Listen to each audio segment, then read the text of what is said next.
For more than 20 years, the Holocaust Memorial and Tolerance Center of Nassau County has been teaching the lessons of the Holocaust to fight prejudice and hatred.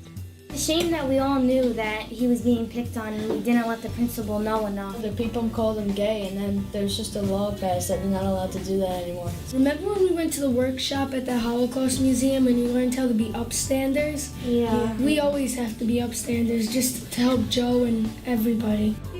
These 7th graders in Oceanside, like thousands of children across Long Island, are proving that being tolerant is a lot more rewarding than being a bully.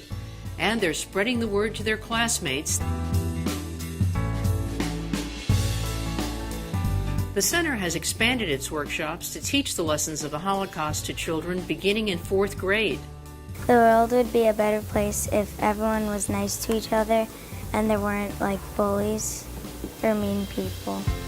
Since it opened in 1992 under founder Borer Sharton and guided in recent years by Chairman Howard Mayer, the center has earned a reputation as a leading educator to memorialize the Holocaust, honor Long Island survivors, and teach the lessons of that tragedy to fight prejudice in today's turbulent world.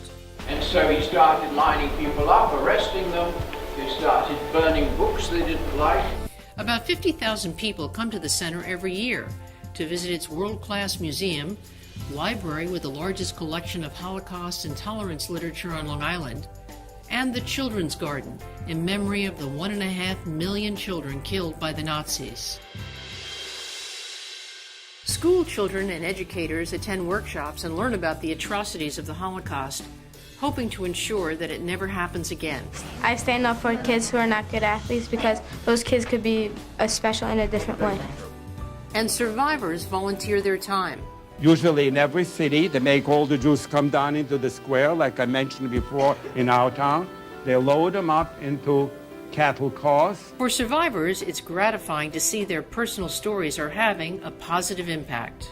When I speak in schools, I speak about my story and I speak about the Holocaust. And I speak about the connection of the Holocaust to bullying. And I make them aware that the entire Holocaust occurred only because the vast part of the population were bystanders.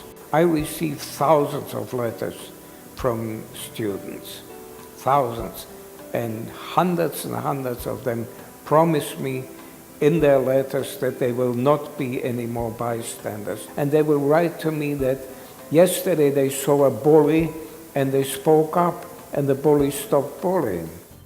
The center's programs now reach many adult groups too. One of our greatest accomplishments was bringing in the police program about 5 years ago.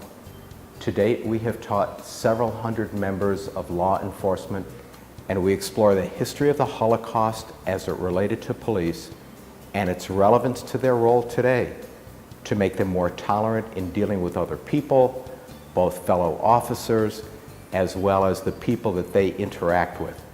Educators say the center's programs have been invaluable.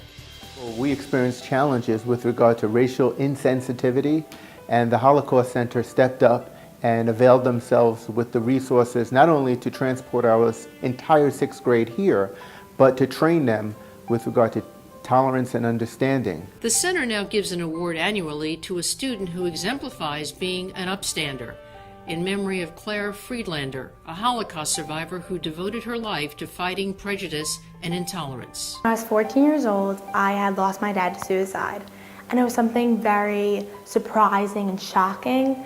And so I thought of the last 3 words he had said to me, and those last 3 words were, "I love you." And I created a day called P.S. I Love You Day.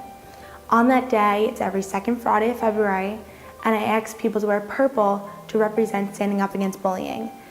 As the center celebrates its 20th anniversary, it's clear the lessons of the Holocaust resonate across all generations. I try to project that regardless of religion and nationality or whatever, that you can be nice to your neighbor. And I hope that one of these days the whole world follows that idea. Let's not forget what happened, but let's learn from it.